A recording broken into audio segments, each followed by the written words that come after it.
Welcome to the Wellness and Growth Journeys podcast. I am your host, Mia Lisa Garnes, the founder of the Wellness Growth Agency, where we empower women-centered health and wellness businesses. And today, we are thrilled to welcome Dr. Crystal Haynes, the founder and clinical director of One Wellness Barbados. Welcome. Thank you so much, Melissa. It's great to be here.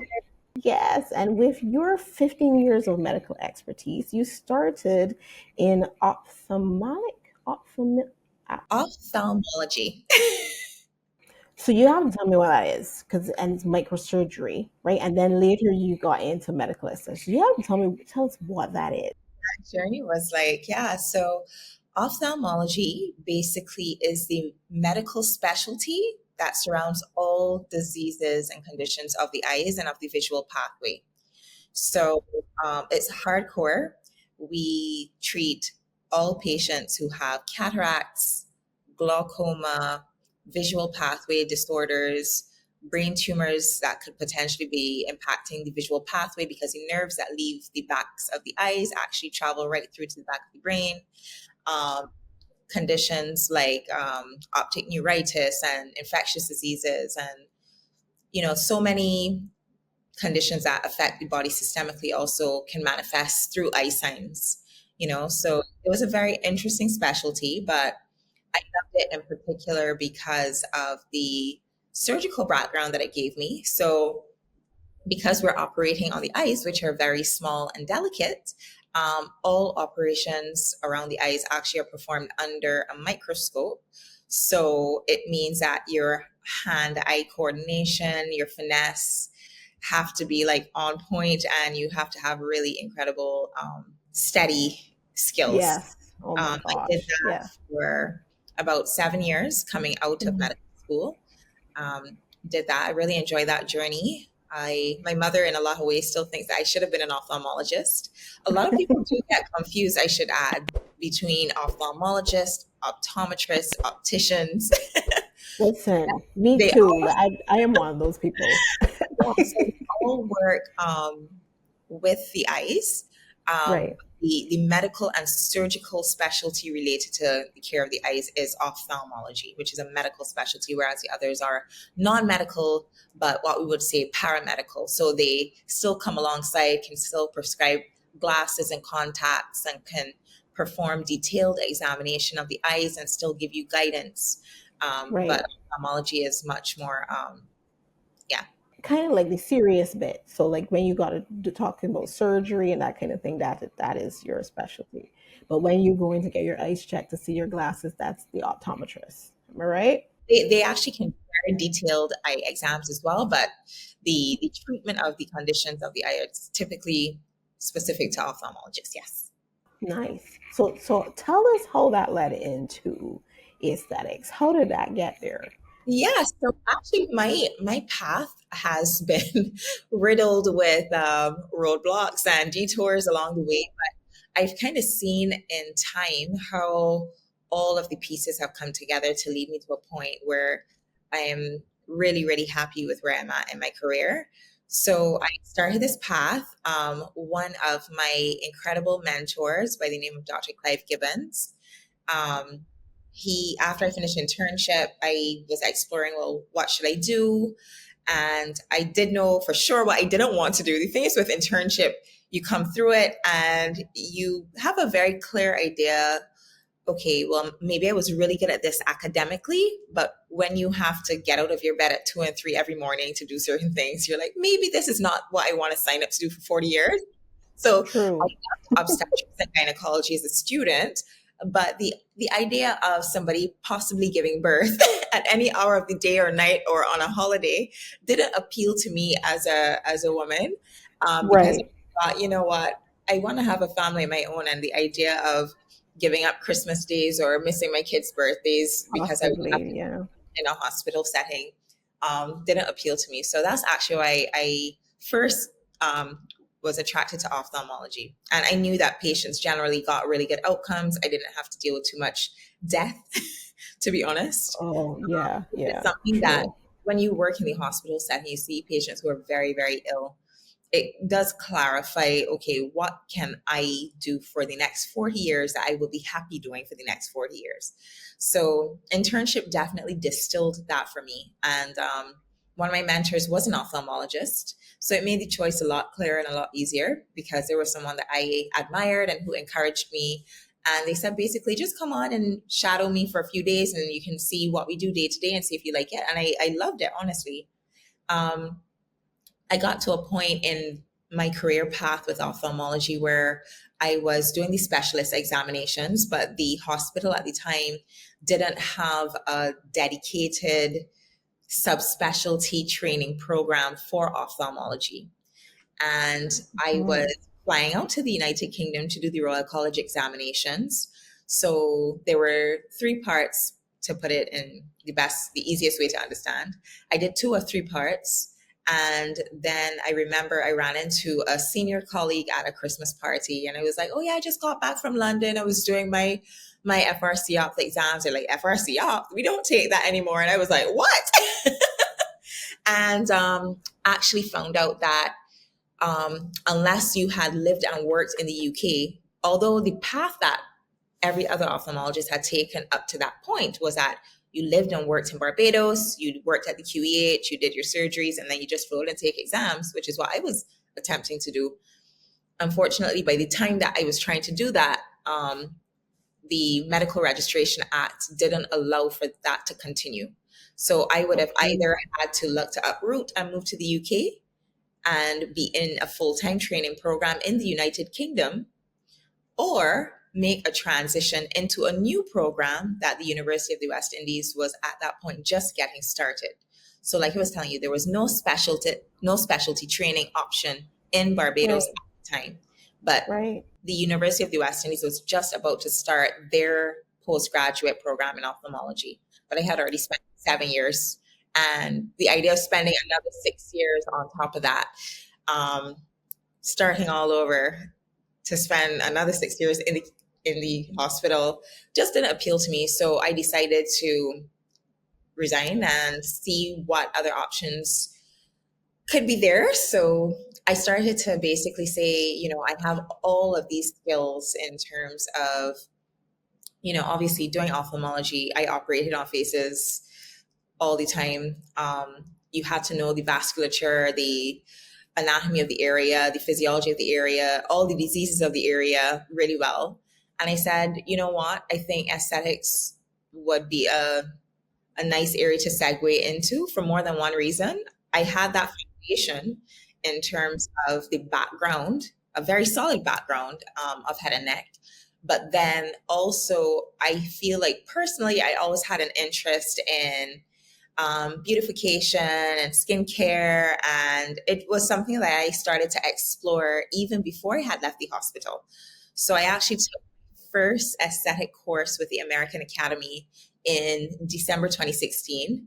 And yeah, at that point, I was actually still working in the private sector in ophthalmology. So it was just, I guess, something I might have had the interest in, but I never thought that I would be making a living from. Did you love it? I loved it.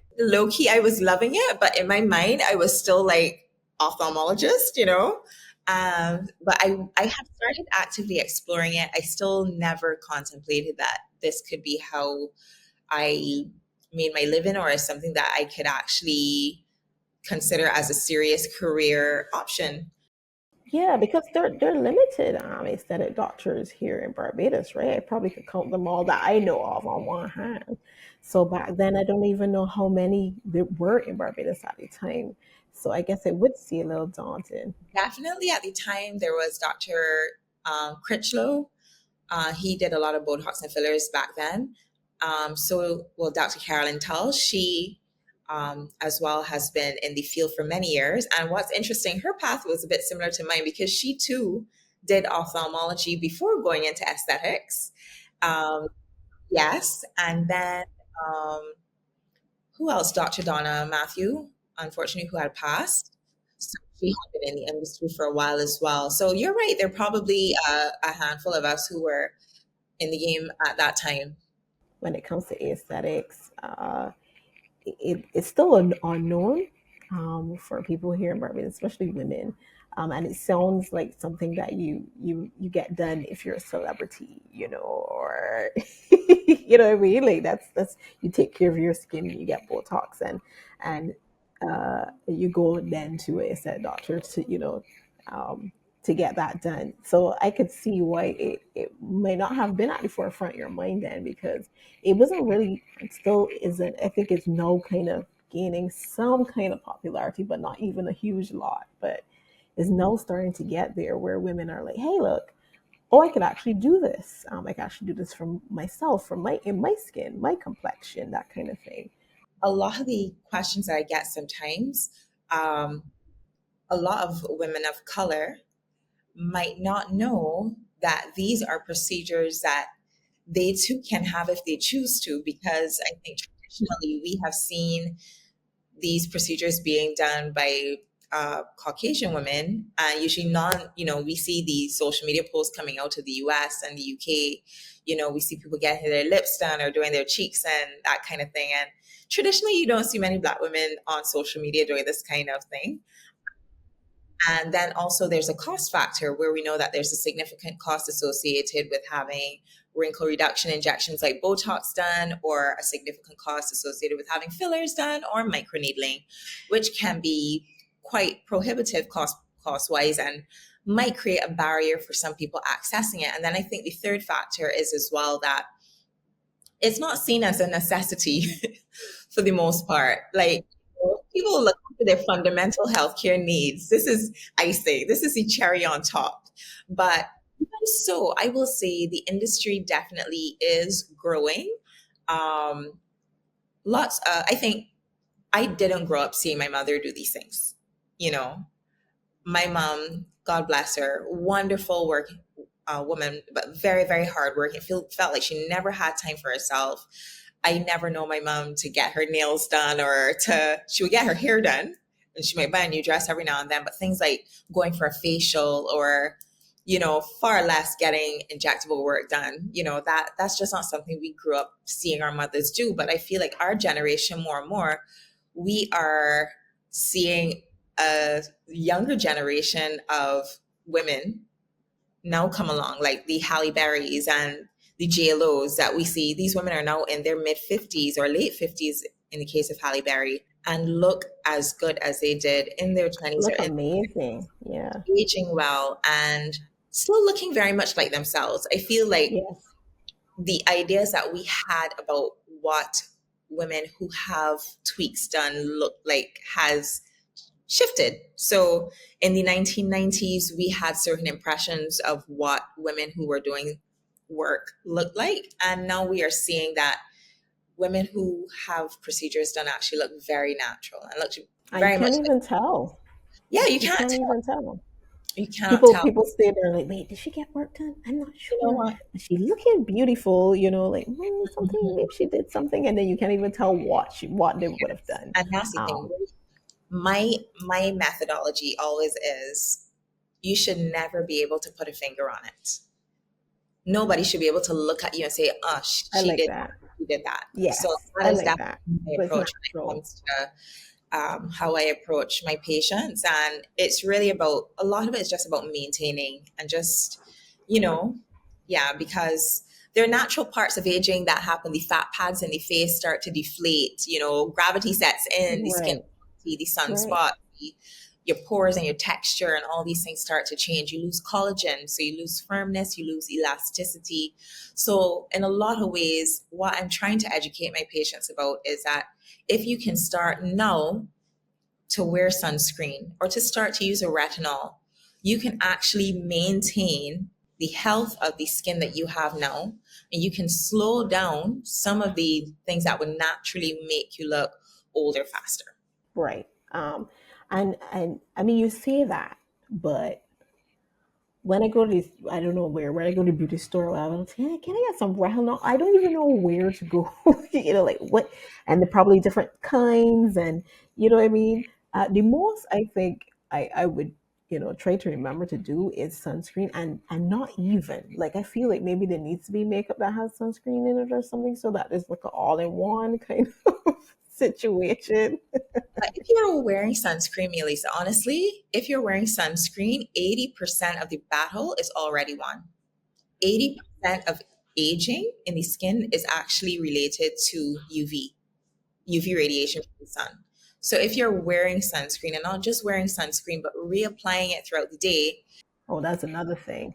yeah, it's going to protect the skin from the accelerated changes. So you might go through natural aging of your skin, which is fine. The challenge is that the UV radiation from the sun accelerates the breakdown of your collagen, your elastin, worsening texture, losing elasticity. So if you're wearing sunscreen and doing nothing else, you are already ahead of the curve. Yeah, it's reapplying that got me because as for me, I think like I put it on, I did my duty, but then reapplying it during the day. Because that's the thing, a lot of patients don't know this. And if you're wearing SPF and not reapplying, it can almost give you a false sense of security. Okay. It definitely does give me that. Yeah. Because I'm going to explain something about chemical sunscreens specifically to you. Chemical sunscreens, so most of the ones that you'll buy off the shelf, the cheaper SPFs that you can get off the shelf in a supermarket, they're the ones that contain the oxybenzone, avobenzone, all of these compounds. But how those products work is that as they absorb the UV radiation from the sun, they're chemically denatured. So it goes through a change in its molecular structure and it's deactivated as it works. So an SPF of 50 after 2 hours of sun exposure is only SPF 10. So imagine you put Okay. your SPF on at 7 o'clock in the morning, you go through the door, and you get 2 hours of sun exposure. By 9 o'clock, you are actually not nearly as protected as you thought that you were. So imagine you put that sunscreen on in the morning, it's been deactivated because you haven't reapplied, and you are thinking, oh no, I put on sunscreen this morning. I can go to town. I'm going to I'm going to head to the beach. I have on I sunscreen. I'm know, good. right? So that's why I'm telling you, a lot of people who put on sunscreen once in the morning think that they're protected, but they're not, and might be doing activities in the sun thinking that they're safe Right. when they're not. So Okay. that's So something you're to keep saying in mind. like every like what 2 hours? Every Every 2 hours is what is recommended. Certainly, if you're out and about, a lot of patients will tell me, well, no, I tend to work in the office, I'm hardly outside. But the challenge is that you still have to reapply because I'm here sitting in my office. There's sun coming through the window. I'm not at the beach trying to catch right. a tan, but just from Right. the sun exposure coming through the windows in the car or by the kitchen, wherever you are in your home, this is still impacting my skin. So Right. not being at the beach or not liming by the pool doesn't mean that you're not still getting sun exposure. You could be driving, the sun could be reflecting off the dashboard, it could be reflecting or coming through the car window, all of that stuff. You still have exposures all around you. So, and we know this heat and the UV index that we have right now with this crazy heat in Barbados, you need to keep your skin protected. I feel like you just like come pop my whole bubble, my, Oh my gosh. whole. Because I was like, okay, well, you put on your sunscreen in the morning. I set, I good. But so No. not only do I have to replay every 2 hours, but it does not matter if I work in an AC or not. It doesn't matter. Once there is a window in the space, you will be Right. getting the exposure. UVA in particular, which is the one, Mm-hmm. the UV ray of the sun, that's the one that Right. comes through windows and all of that. That's the one that breaks down your collagen and your elastin. It's still coming through even when you're indoors. So yeah, you got to get into it. There's no escaping it. Okay. So now I know that your expertise in facial anatomy and attention to detail are at the heart of your practice. Now, first of all, what really drove you to start One Wellness? And then how do you, I guess, ensure that that natural beauty comes out, with your clients? So One Wellness actually was birthed out of my original practice. My original practice was called One Medical, but I feel like medical had a connotation. I feel like the way that the general public and the average patient views the word medical, people are still afraid of doctors generally. It can feel intimidating. I think a lot of people have the impression that when something says medical, they'll wait until they're sick to go there.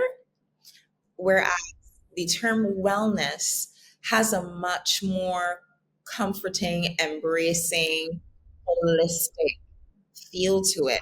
Yeah, now that you said medical, and I think, ugh, doctor, clinical, that kind of thing. But wellness sounds more kind of relaxed, more inviting. You're right. You're right. Okay, so it was one medical. Yes, it Hmm. was originally One Medical. So I got that one started in 2018. Um, at the time, it was just me in the practice, but I was doing a bit of GP along with aesthetics. Um, One Wellness now differs from that. The model is much broader. So I had a bit of a shake-up career-wise about a year ago, and I had to go back to the drawing board in terms of what else could I bring to the medical and the wellness space in Barbados, because I feel like between 2018 when I first started my practice and where we are now, I feel like so much has changed. The space is very dynamic. There are always new players entering the market, and you kind of have to continue to innovate, and you have to continue to um, give an opportunity for a wider vision to come to the fore. So I decided to sign up for a course that I saw that Harvard Medical School was offering about wellness, nutrition coaching, lifestyle medicine. And it kind of took me down this rabbit hole where I started to explore the impact of nutrition, exercise, even sleep and sleep quality on our health, on, Right. So it's a yeah, holistic kind a of. more holistic. And it really got me to thinking that perhaps the new model should be a bit broader in terms of what I Right. was going to bring to the market. So One Wellness now, it's not just me in the practice. I've brought on a consultant emergency medicine physician. So her name is Dr. Hmm. Trudy. So she's been a medical doctor for 22 years. She worked in the accident emergency for most of her career. And this is her first time in private practice. She's highly qualified and highly experienced. So she is more dealing with the serious, hardcore medical side of the business. Okay. We also brought on a nutrition and wellness coach by the name of Mrs. Zoe Manning. So her expertise is basically coming up with nutrition plans. So I have some patients who might come in telling me, everybody wants Ozempic, everybody wants Manjaro. And what I'm basically telling patients, unless there's a medical indication for it, unless you have a metabolic health risk, being Right. that you're either overweight or obese or you're overtly diabetic, I think that the best way for you to start is by seeing the wellness coach, because what she can do is possibly by examining the things that you're doing day to day in your life, how you're eating, what you're drinking, your sleep patterns, your sleep quality, the amount of physical exercise that you're getting on a daily or weekly basis, where we can make changes that might lead you to a more sustainable way to manage your weight before necessarily taking the step of going on a pharmaceutical. So I love having her on board. And we've also brought on a psychologist as well. So Nice. obviously, there's a major focus on mental health. I think mental health is in the spotlight in a way that it never got before. I think before, so many people would shrink back from the talk about not feeling their best. But I think now it's become very mainstream where overwhelmingly people will happily tell you, yeah, my therapist said, i.e., I go to therapy.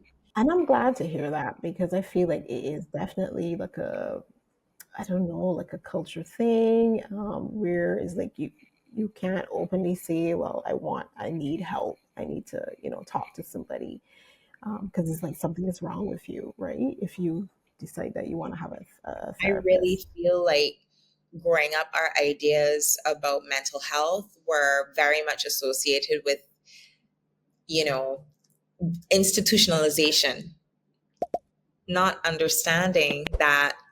It could be just a part of what you do monthly to help you to maintain uh, a healthy your mental hygiene. Basically, it's a part of your upkeep, a part of your self-care routine. You see the memes on social media where they talk about all the things millennials, for instance, went through, Yeah, yeah. pandemics, and so I The mean, Great Recession. yes, we need some help. So yes, I Sign me up. Yeah. Back to your question about One Wellness is, and how it was different and how that journey evolved from One Medical to One Wellness. I now have a view of health that is much broader, much more holistic, and love that. the team that we've brought on board definitely reflects that. So not just looking after the aesthetics and the outer, but looking after both the inner and the outer well-being. So medical, aesthetics, nutrition coaching, and weight management and psychology. I love that because with all the conversations that I've been having, what has been very apparent is that there's certain things in your life that would, I guess, make you sick, right? So instead of just like treating these symptoms, or you really need to try to get to the root of what could be causing whatever, because it could be stress, right? It could be stress. Um, it could be some other underlying thing, maybe something you're eating or something like that that maybe is not good for your body, right? So it's really good that you guys are taking a holistic approach, and yeah. So I love that. I can tell you, I'll share with you, it's so wonderful having a team that basically can respond to a patient's needs in a holistic way. I'll give you an example. I had a patient come because she had what appeared to be a rash on her face and she wanted to get her facial. Looked at the rash, and obviously, with the medical background now, you might have a deeper understanding of the fact that not every rash is just a rash. There's things like lupus. Lupus can present with facial rashes and particular patterns and be associated with light sensitivity. Um, so then I was able to refer to Dr. Weeks, who leads the medical side, and basically make sure that you get a comprehensive workup to make sure that you're not dealing with something else that's underlying. So it's more than just skin deep, not just, oh, come for a facial, let's get this done. We're looking at you. As the founder of a successful clinic, how do you market your services to attract clients, both locally and internationally? And what marketing strategies have you found most effective in reaching your ideal clientele?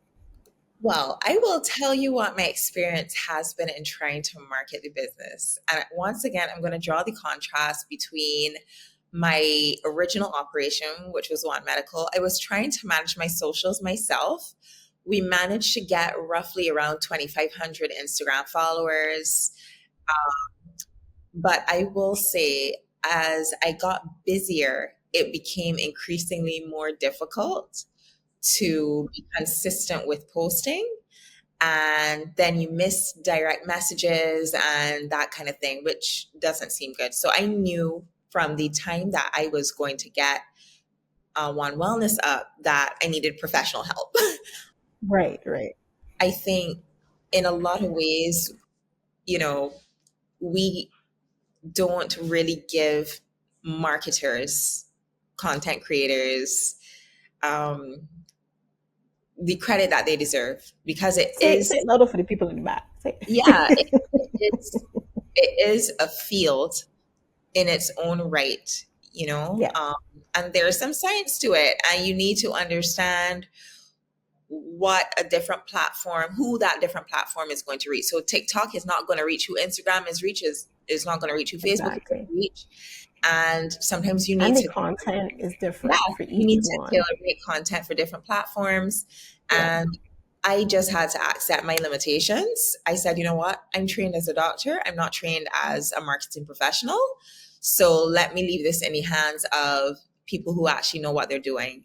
So I have happily given that duty to uh, a young dynamic company, and they are keeping my clients in the loop. I occasionally we try to do newsletters and that kind of thing. I feel like the older patients, they tend to respond more to the emails, whereas Yeah, for younger some patients, reason. yeah, Yeah, social media, younger they patients tend to are go more straight into the to the Instagram. DMs. Yeah, Yeah, still yeah. sliding your DMs, but the older folks, they like their newsletters and that kind of thing. So we're doing a bit of everything. We're on TikTok, we're on Instagram, we're on Facebook, and we do a bit of newslettering as well. So yeah, we're only about 3 months old.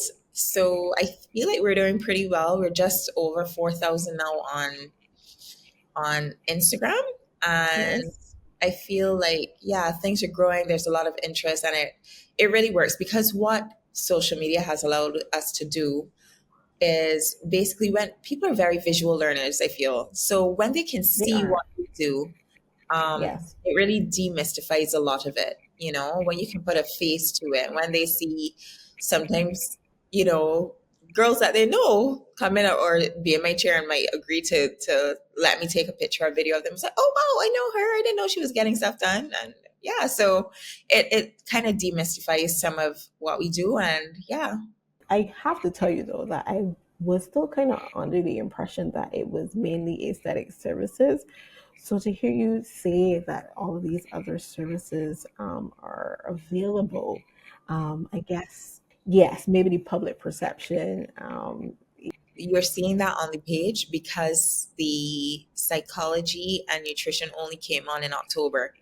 Okay, okay. So we'll soon to see content from there. Okay, okay. All right. So for many women who are interested in aesthetic procedures but may feel unsure or intimidated, right?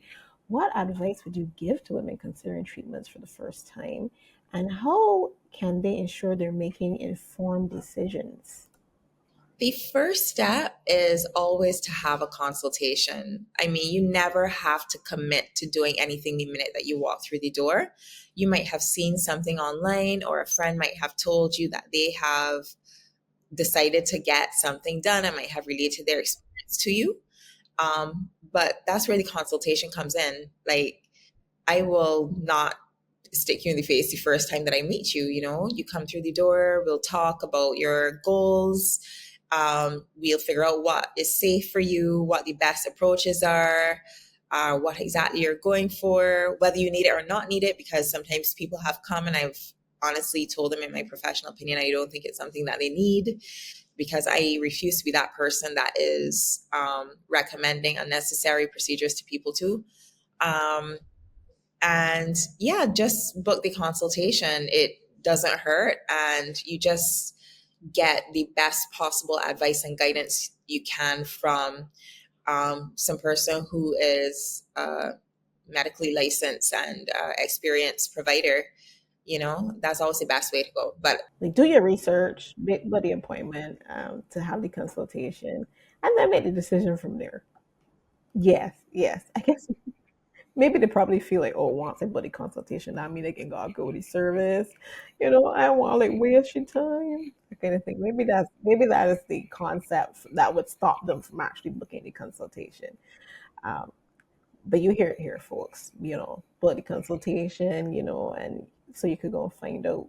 I guess maybe yeah the benefits and maybe side effects for whatever thing that you're looking for, and I guess even to see if you can help in whatever area if you know.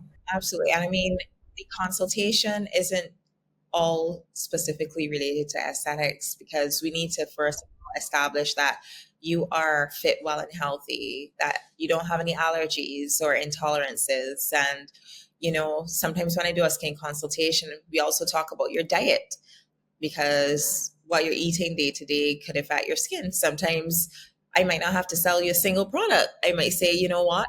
It's the the Jamaican black castor oil that you've been putting on your hairline that's causing the breakouts that you're seeing on your forehead. So I've had cases like that too, where, just from having the consultation alone, some person might come in thinking, oh, I need to get a chemical peel, or I need to get X or Y or Z products. And when I dig a little bit deeper and I say, but you've been putting this product on your scalp, and it's a very strong possibility the product is just migrating onto your skin as the heat of the day kicks up, and try eliminating that first before you make this investment. So consultation is always the best place to start. Absolutely. I remember a friend of mine, we went to the gym together and she had put some product in her hair. I can't remember what, but she had put some product in her hair. And we started exercising. It was an exercise class. And then like she started feeling really itchy, and then like her face started to break out and everything. And we could not understand what was wrong, what was going on. And I can't remember who said it, if it was like the gym instructor or somebody. It was like, did you put something on your face or in your hair? And she's like, yeah, I put some, like, I think it was some moisturizer or something in her face. And then when she started to sweat, like it came down, and then it, yeah, and then it, so it gave her like this really bad breakout on her face, right? Something else. You don't know. So then how then, I guess my next question, follow question then is then, how do you educate and engage your clients, right, in maintaining their health beyond the aesthetic nature, especially when it comes to nutrition and wellness and self-care? How do you go about engaging your audience that way? Yeah. So the thing is, for me, nothing is ever like cookie cutter. I don't have a set template. I always try to treat who I have in front of me. So I find a lot of doctors come with the approach that they're the expert and they know it all, but the person in front of you is the expert about their own life. And I feel like the better the better a doctor listens, many times you get the answers just by having the patient talk. Let them do more talking than you. You do more listening, and you'll be able to put the pieces together. So, yeah, I think that's definitely much more my approach. I always try to maintain a very warm and open demeanor. Nothing is off guard. It's a safe space. So I just try to make sure that you feel as comfortable and as relaxed, so that you know that you can trust me, because the at the end of the day, you have to be able to trust your provider so that you can be as open and honest with them, so that you can get to the bottom of it. Because if it's a case where, let's say, you come because you're interested in weight management, but for some reason you don't feel like you can really tell me the truth about how many cokes you might be drinking a day, um, I can't help you in the way that you want to. So Oh, it's the thing true. is just kind of being able to recognize that I am your partner in Right, helping you to accomplish your healthcare wellness goals. So right, do a lot of listening, do a lot of hand holding, and just let the person know that I'm happy to support them along the way. And right. I might have studied and have the information that might be able to offer the guidance, provided that I have a clearer understanding of what they're dealing with, and then be able to better give advice on what needs to be modified. Yeah, and sometimes, I mean, I agree with that because sometimes we know something is wrong, right? Sometimes we know, wait, no, I don't feel quite right. Um, you might not be able to put your finger on it. That's why you go to your doctor. But I think you kind of was like, wait, something, I'm not feeling my optimal, or something, I can't put my finger on it, but something is not quite right with how I'm feeling. So I think, yes, just having that space where you can sit down and, I guess, yeah, have a conversation. I guess that's what it is, really, about life and how life has been going, for you, and having that holistic approach then will help you to get a little bit deeper. Yeah, I want to stick a pin here too, because once again, the contrast between traditional medicine and the way that the experiences that our parents and grandparents would have historically had going to doctors. I remember seeing my gran in her 70s at that time. diabetes, hypertension, cholesterol, all the things that so many of our relatives have. And a bag full of medication, tablets, doesn't know what is for what, doesn't know when she's supposed to use what she's supposed to use. And that's because the approach very much historically has been you go, you sit in a chair, the doctor takes your pressure, they may or may not examine you, and they give you a script at the end of it. Um, the sitting with the person, listening to them, exploring their consumption patterns, and really taking a deep dive, that historically is not the approach that many physicians had taken. Yes, yes. I experienced that too. I mean, you stand up in the line before you get to the clinic before it open, right? The doctor's office before it open, you stand up in a long line. You wait forever just to see them for 5 seconds for them to like, okay, they listen here, listen here. Okay, it sounds like you got, I don't know, a flu, cold, whatever, and like you said, prescribe the stuff and then you go. That's it. Pick and note, yeah. So I feel like when it comes now to like nutrition and wellness coaching, the approach is very, very different because it's very much about the details of what you may or may not be doing and how things interact and interplay. Sleep could affect weight.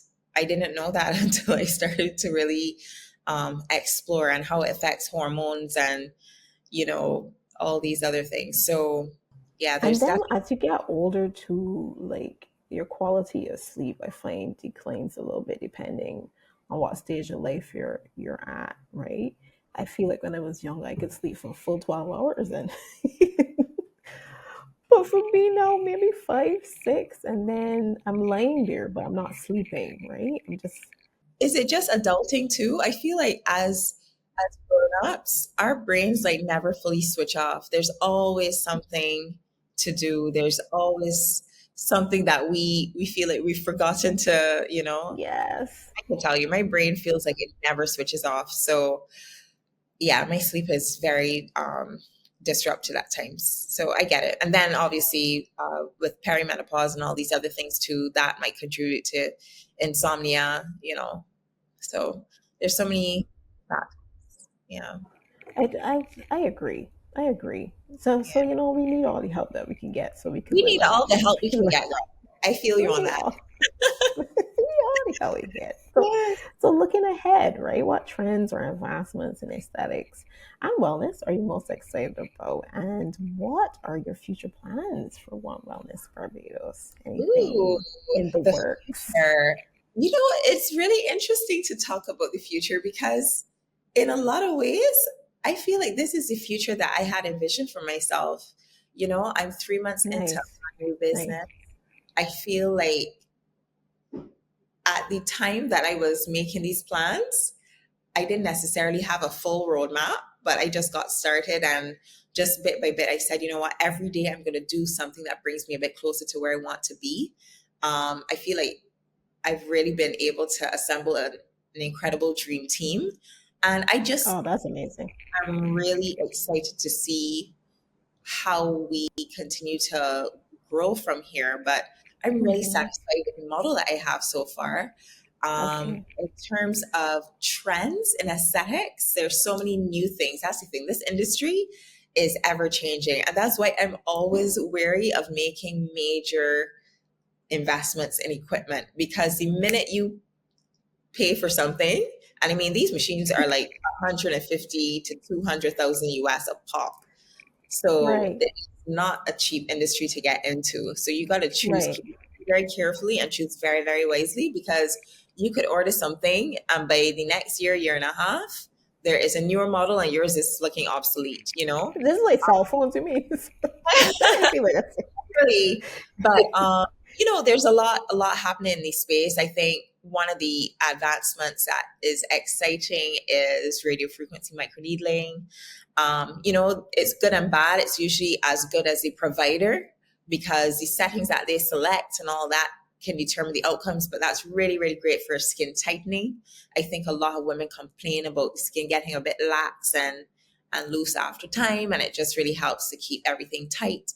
right. Um, yeah, so more and more to their lasers now that can successfully treat disorders in skin of color. I feel historically a lot of lasers, because of the heating, potentially causing hyperpigmentation in skin of color. A lot of devices weren't appropriate for use in Black skin and Indian skin before, but more and more technologies are Yes, becoming more inclusive. So I think that is which is good. exciting. Yeah. Yes. Um, in terms of injectables, there are things on the market now like polynucleotides and all these things. I think overwhelmingly, there's there will always be a place for your traditional Botox and fillers, but more and more people are very much looking into using more natural products, to Yes. accomplish what they want to accomplish. They don't want the idea of Yeah. feeling and putting something foreign in my body to get Yes. the outcome. Yes. So things like using your own serum, which is something that we call platelet-rich plasma, where we might draw your blood, spin it, and then use the serum from your own body that contains your own growth factors, to help to stimulate collagen and elastin production in your own skin. That's exciting. There is these things called polynucleotides, which are derived from salmon sperm. They're not FDA approved, I have to say. So it's not approved in the US market, but it's all the rave in the UK market. So Ooh, those are things that people are using to regenerate healthy skin. And in the UK market, they're all the rave, and we're seeing really great some results with good those as results. well. Right. That's Yeah, good because but then you will bring detect from the UK, yeah, right? So correct. that's like a little bit different because other people might bring from the Yeah, US, you might bring from the UK, some people bring from South Korea, right? yes. Because The thing is, when you're talking about trends, you still got to be careful because you might not have the long term clinical data to say, well, great, we know in the short term it has these benefits, but are there any potential long term complications? And I think the US market is much more careful, perhaps because Americans might be a bit more litigious. They're much faster to drag you in front of a court, I guess. So their market has been a little slower on the uptake, and there's nothing wrong with that. But yeah, there's a lot of new and exciting stuff. So that is what's new and exciting in the aesthetic space, I think, for One Wellness.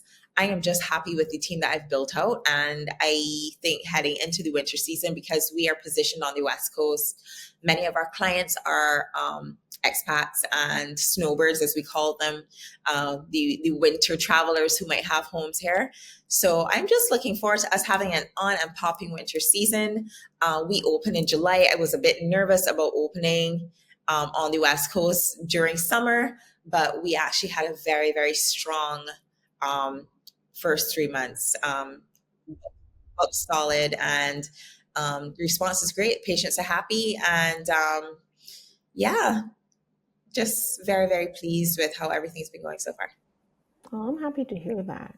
So any I guess I want to parting words advice for our listeners. We do cater to women 35 and over. So if there's anything specific to that age range that you want to leave with us. I had to start over, not for the first time professionally, starting over at 38, um, after being in a career for 15 years was hard. I feel like in a lot of ways, I feel like I was going through like this existential crisis where I found myself asking, did I make the right choices professionally? Should I even continue in the medical field, or should I just, quit and sell houses or do something I'm sure completely, you'd be good at that as well. you I'm know? sure. I'm sure if you wanted to. Like, um, but what I have found is that, I had to basically tell myself, no knowledge is ever wasted, and if you need to start over at 38, if you need to start over at 50, you can start over. And one of my friends said, Crystal, you're starting over, but you're not starting from zero. You have a True. clientele, you have decades of expertise, you're highly qualified, if not one of the best qualified doctors doing what you do on the island. You don't want to discard all of that. And honestly, that was the best advice I ever got, because after being out of clinical practice for close to a year, I was very nervous after reinvesting money to get back on my feet professionally. But I realized the market was ready and waiting. And I feel like from the day that Yeah. I went up to now, I am, well, you were here just now when the doorbell rang at minutes to six. Like, like patients were just ready and waiting. So if you have to start Hmm. over, if there's a plan that you have and it's something that you never actively pursued, go for it. Um, yeah, don't be discouraged if you got knocked down. Get back up, dust yourself off, and give it a go. I love Because that. yeah, I I feel more energized and happier than I did in my previous incarnation, and I really feel like I am in the right place at the right time, and I'm just so grateful. So um, yeah, don't be discouraged if you get knocked down. And if you have a plan that you have had on ice, take it off ice and get cooking. I know, right? I know, right? Yeah, wait, what do you, people say we ain't got tomorrow put down. So if there's something that laying on your heart and your soul that you want to pursue, I think, yeah, just do it. Maybe you might have to do it on a side or so on until, it brings in enough revenue for you. But Well, it's funny you say, sometimes you don't have it all together initially. right. When I was trying to get back up professionally, I actually did pop up clinics. So I did a pop up clinic 1 day a week at Singita Wellness, which is the spa at Mullins. The spa is affiliated with Royal Westmoreland. So I did pop ups at the spa there 1 day a week. And they were very successful and very heavily subscribed, but it was just 1 day a week. So, you start with what you have, and day by day, just do something, even if it's sending an email or calling a supplier, do something every day that's going to get you to where you want to be. That's what I want to say. It looks like overnight success, but it's absolutely not. And I think, Melissa, that's one thing. Like, I feel people tend to look at us, like women in our 30s and 40s, they see Hmm. the trappings of success and they don't necessarily understand the journey and the Oh my process gosh. that it takes to get there. So I can't even tell you the journey. this is a decade and a half Right. of experience of study. This is not an overnight success. You might not have Right. seen the journey because I might not have shared it, but Right.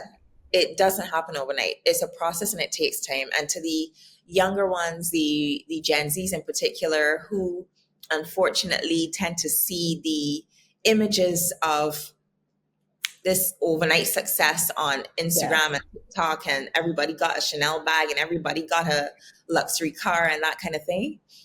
A lot of times you don't really understand the journey that has gone behind that. And it's okay to Exactly. take your time. And it's okay to learn the things that you need to learn and just know that you will get there.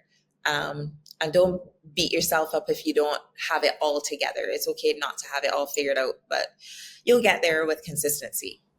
Yeah, and you learn, you grow, and if there's one thing that I've been seeing, once when it came to like starting my own business and advice from the business gurus and everything, is that don't quit because you failed once. Like learn from whatever the failure is, get the lessons from that, and then like you said, pick up yourself and dust yourself off, and then just continue because it will come. The failures and the ups and downs, they will come.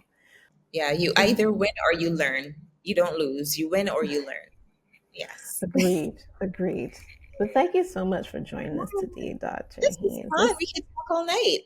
Yes, yes. I really felt like, this type of conversation was missing, especially when it comes to health and wellness. And I am a little biased towards women in this area because I do feel like in Barbados, particularly, like we shared our experience about how health and wellness went for women, right? It wasn't really like how it is now, and it's getting better now, where you sit down and you talk about everything that's affecting you, and then you see where you can help in the different areas and different facets. So there are like so many things that affect us that we have been learned or are taught to kind of sweep under the rug and just deal with it, right? And when there's like people they're like yourselves that can help us. So I really thought that conversations like these were really really important, to just get out there. I don't know how many podcasts I got out there. I don't care about health and wellness or women's health and wellness, but I think we need more. So adding this one to the discussion is really good. And I've been getting really good feedback from women saying, "Oh, I've been through this as well. Oh, yeah, this happens to me." So like you're identifying with like the guests, like yourself, and what issues that you go through, and seeing who out there can help them through whatever they're going through, whether it's big or small. Yes, you're such a gem. I really enjoyed our. Yes, but I do hope that our listeners today are able to, gain some valuable insights from what we discussed today. And yeah, I hope that they will be in touch. One Wellness, what I'll do is I'll put your links in the bio on YouTube, because we have it on YouTube. We also have it on Apple Podcasts and Spotify. So what I'll do, I'll leave the links in the description for the different platforms, so that if anybody wants to get in touch, they will do such, and then they could also find you online as well on social media. Thank you. Thank you for joining us on another Wellness and Growth Journeys podcast. Now, if you're inspired to elevate your health and wellness business, the Wellness Growth Agency is here to guide you. We specialize in tailored digital marketing strategies to enhance your client engagement, grow your practice, and improve overall satisfaction. Let's unlock the potential of your business together. Visit us at wellnessgrowthagency.com to learn more, and don't forget to subscribe to our podcast for more insightful episodes. Until next time, keep thriving, and remember, wellness is a journey. Growth is the destination.